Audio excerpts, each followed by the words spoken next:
Hi guys, That Cat Mommy here, and in this video I'm going to be telling you guys what it's like having a cat that has cancer, what you can expect to deal with, what medical bills you can expect to face, what it was like when I first found out that Feet had cancer, how I dealt with it, and hopefully give you guys some tips and some inspiration.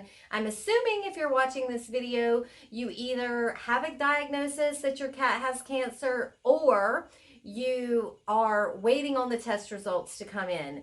Now, I will say I'm not a doctor. I don't have a degree in veterinary science. I don't know anything about the technical medical side of it.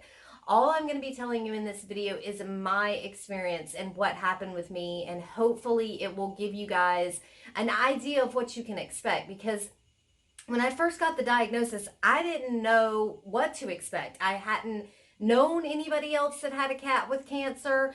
I guess I knew cats could have cancer, but I never really thought about it. And basically what happened with my boy is he was having litter box issues, and we took him to the vet and we tried a million different things. And then the vet said, well, let's do some blood work. And I said, okay. And we did the blood work, and the blood work came back, and she said, we need to do a biopsy. And when I heard we need to do a biopsy, I freaked out because I was like, is it cancer? Is it cancer? And my vet was like, I don't know. We need to do the biopsy. You know, he's very young. He's not an old cat. So I think he was like 10 at the time that he got his diagnosis. So it's almost been 1.5 years. So he's almost 12 at this point, which is great because you'll hear in the story in a second. But so I freaked out. I started reading a lot of stuff online. A lot of stuff didn't make sense to me. Nobody was talking to me in cat mom terms. Everything I was reading was very medical, and I'm just not good at stuff like that. So I called like everyone in my family because he's my baby. This is my baby. I don't have kids. I have cats, and I love this cat, but people have heard me say this before. What's special about this cat is I love all cats. Like I love them. I'm just a big cat fan. But what's special about this cat is the way that this cat loves me. He is like no other cat I've ever owned in my whole entire life. I love you so much. And he just took to me like no animals ever took to me before. And so the first thing we did, we had to wait on the biopsy to come back, was everybody in the family prayed. Like we were like, please don't let this cat have cancer. Please don't let us get this diagnosis. And I think it was like a week later, maybe a weekish, less than a week later, the results had came back in, and she was like, he has cancer. She said there are two different types of cancer. There's one cancer that's not as bad, and then there's another type that is definitely worse. And we think, based on his age, he has the lesser cancer. I mean, can we just take a minute to look at how cute this tail is? Like, he did this all on his own. I can't get over how cute it is. Sorry, I'm just looking at it. I'm like, he's so cute. Sorry, squirrel moment. But so they waited on another part of the test to come back, and they said he's got the big one. And I remember being on the phone with my vet, which, by the way, I love my vet. I do go to an all cat vet. If you have one of those in your area, I strongly recommend that you go to one of those because they specialize in just cats, while an average veterinarian doesn't mean they're bad. It just means that they might specialize in dogs and birds and rabbits and all kinds of other stuff. And I happened to just go to a specialty cat vet, and she had done a lot of research on cancer in cats. And I remember being on the phone with her, and the vet called me. It was not the vet tech. And she said, you know, he has the big one, and now we have to make some decisions. And I think I kind of blacked out at that point. I was not prepared for that. I was not at all prepared for a cancer diagnosis. I remember that I just lost it. I just started crying. I'm tearing up now thinking about it. And if you're going through it, like, I am so sorry. I hope that the end of this story brings you hope, because my cat is still alive.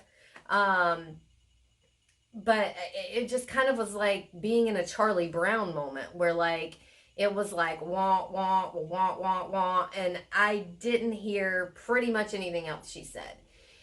And she said, if we do, I remember her saying specifically, if we do nothing, your cat will be dead in 90 days. She was like, it's spread, it's in all of his intestines. And I I said, okay, well, my next question was, I don't want to be selfish.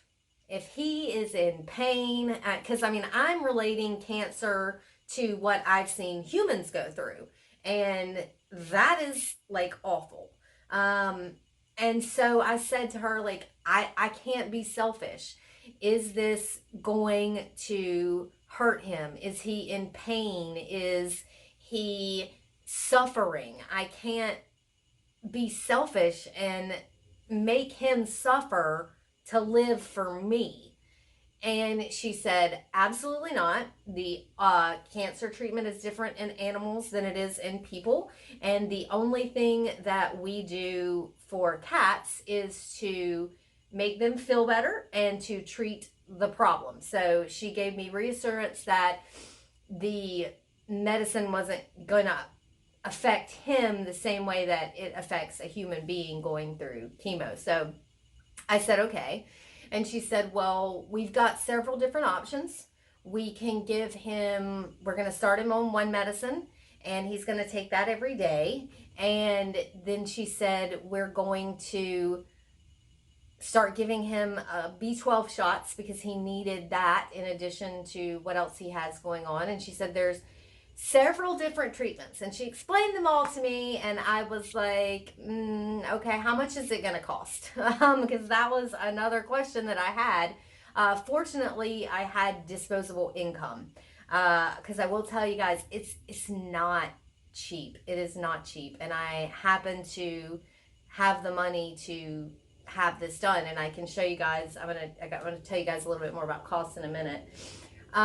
So she said, we're going to try like every treatment out there. Because I said, cost is not an option. I said, I don't care. I said, what is it going to cost? But that's really not an option. I just kind of wanted to prepare myself for how much it was going to be, but like save his life and make sure that he's okay. So she said, we're going to try a bunch of different treatments.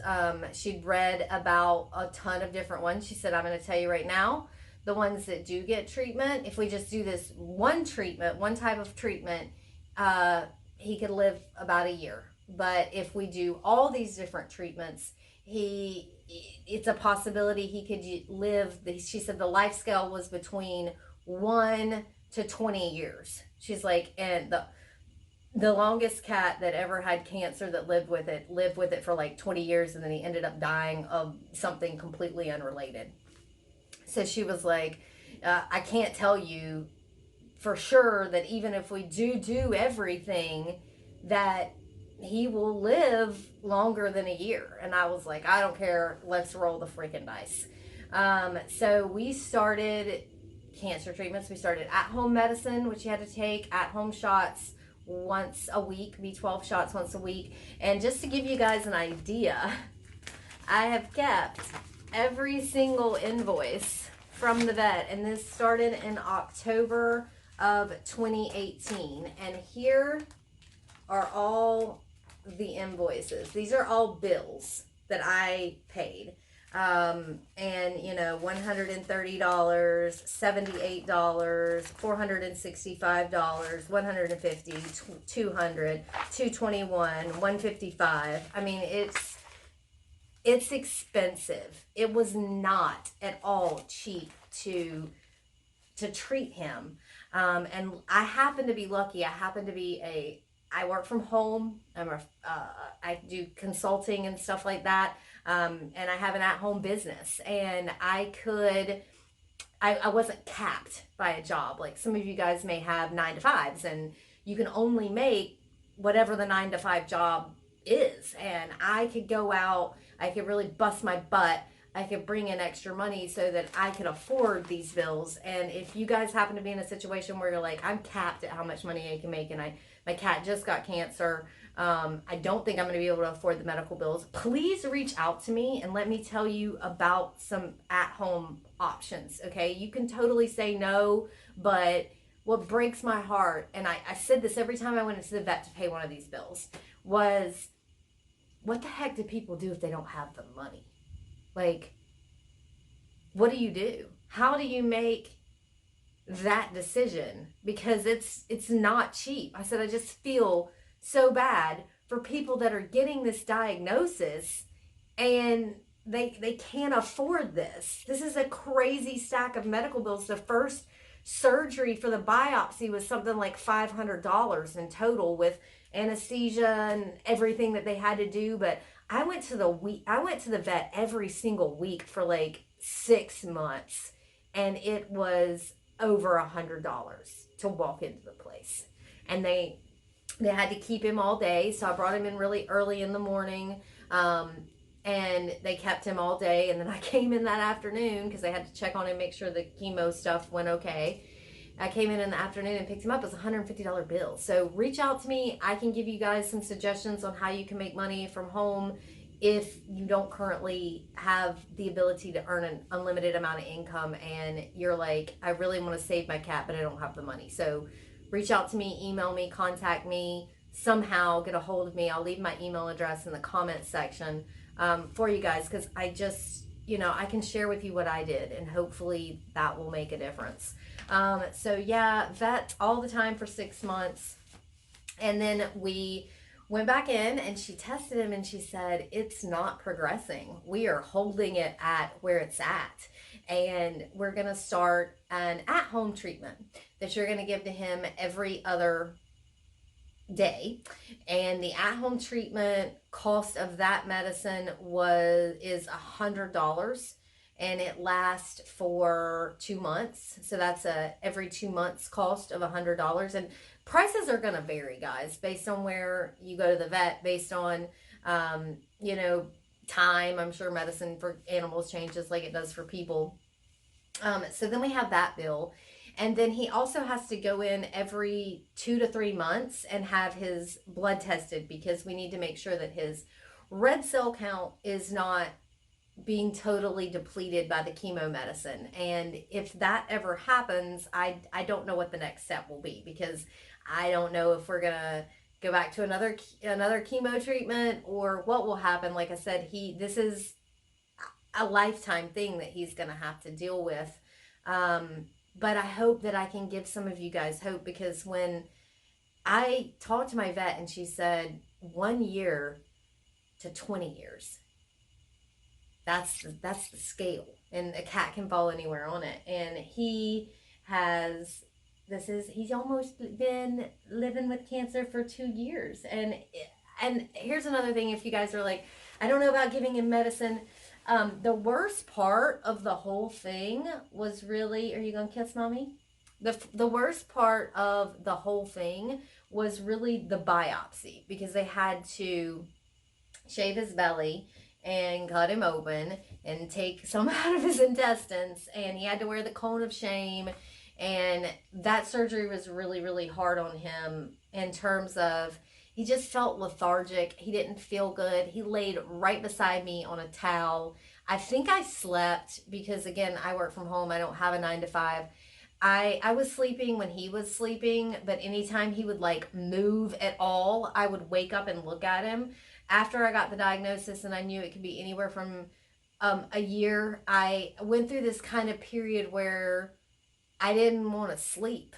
Like, I didn't want to miss a moment, because there was a for real big flashing clock that he could be gone at any time, and I wanted to savor every single moment. And there was probably a month where I had a really hard time sleeping. I slept on the couch. I slept right beside him because of his stitches and stuff. He couldn't jump up on our bed and sleep with me anymore. So I slept on the couch, and he was right there on a pillow right beside me in my face.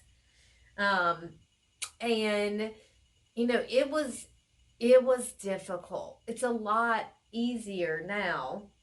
And once he got the cone off, and he couldn't clean himself, like sometimes he would have bathroom visits that he would still have some stuff I would need to clean him up after that because of the cone. So anytime he got up, I was like right there. And then when he was eating with the cone, because he couldn't lick those stitches out, he would get food all over his cone. So I'd have to take it and clean it. And that was a really hard time for me too. And because his was in his intestines, his was bathroom issues. So there was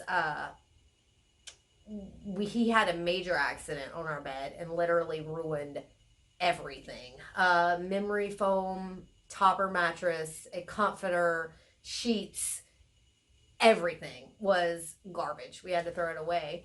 And so after that, we were like, we put plastic down all over the couch because we're like, we don't want to, we just had bought like an expensive couch, or what I consider expensive. Furniture's really expensive. And when I went new furniture shopping, I was like, people pay this for a couch now? Like, oh my God. So I was like, we got to cover all this with plastic. So we went to Lowe's and bought plastic and covered all of that. So I was very conscious that, you know, he not get stuff all over our house, like fecal matter.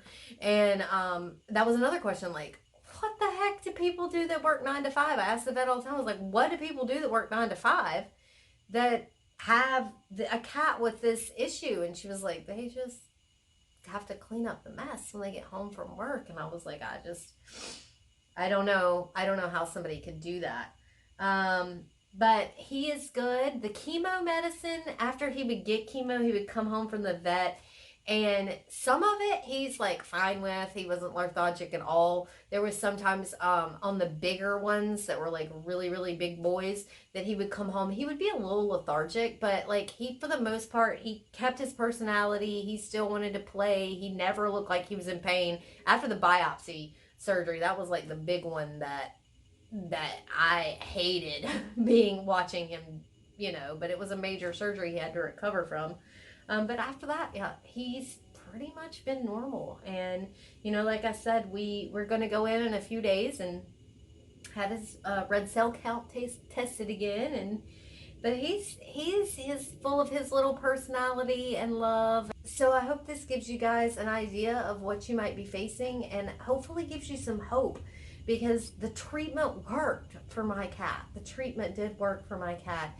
And I hope that if you are going through this, I send you all my prayers, all my love, all my well wishes for you and your fur baby. And hopefully you'll have another story just like I do with little baby feet here.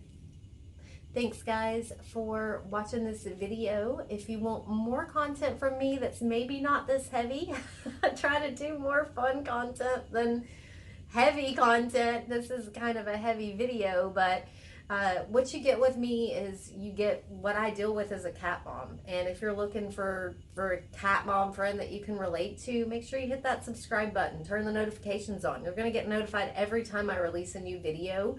And I just talk about cat mom problems, talk about fun stuff with my boys and what they like, and hopefully it inspires you and your fur family. So until I see you guys next time, remember to keep living your most perfect life.